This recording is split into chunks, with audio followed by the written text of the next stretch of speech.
And the White House is tapping James E. Traynor, a lawyer from Texas and a Catholic, to be commissioner of the Federal Election Commission.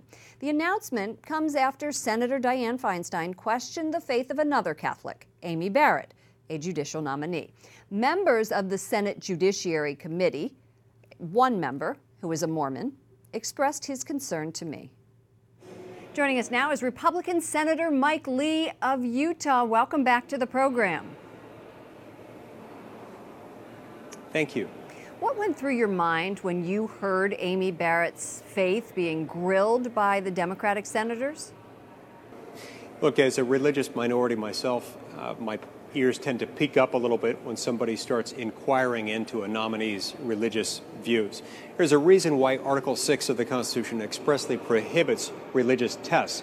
Our founding fathers rightly concluded that no one should be disqualified from a position based on their religious beliefs or the absence thereof.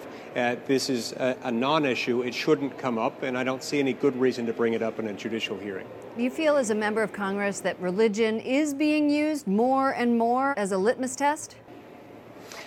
Look, the fact remains that in addition to this incident last week, there was another incident a few months ago in which one of my colleagues inquired into a nominee's religious views, asked a nominee who was an evangelical Christian whether he believed that someone had to be a Christian in order to gain salvation.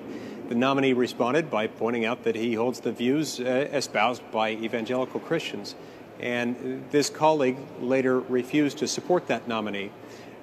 So this is troubling. I can't attribute intent or motives to any single statement made by any single colleague. But what I am saying is that it makes me very nervous anytime someone starts to inquire into one's religious views or starts to say that the dogma runs too deep, is too prominent in a nominee's life. That sounds a little bit too personal and sounds a little bit like a religious test to me. Our Capitol Hill correspondent Jason Calvi broke this story. He has asked Senator Feinstein, who said that, for comment. And you have spoken to her about this issue or not? Look, every time one of these issues comes up, it's my job to make clear that the Constitution prohibits a religious test. I don't feel the need to reach out to one of my colleagues every single time it happens. But I do feel the need to remind my colleagues that in general, we cannot have religious tests. We can't have them ever, and we should avoid this kind of thing. Thank you so much for joining us. Senator Mike Lee of Utah. Thank you.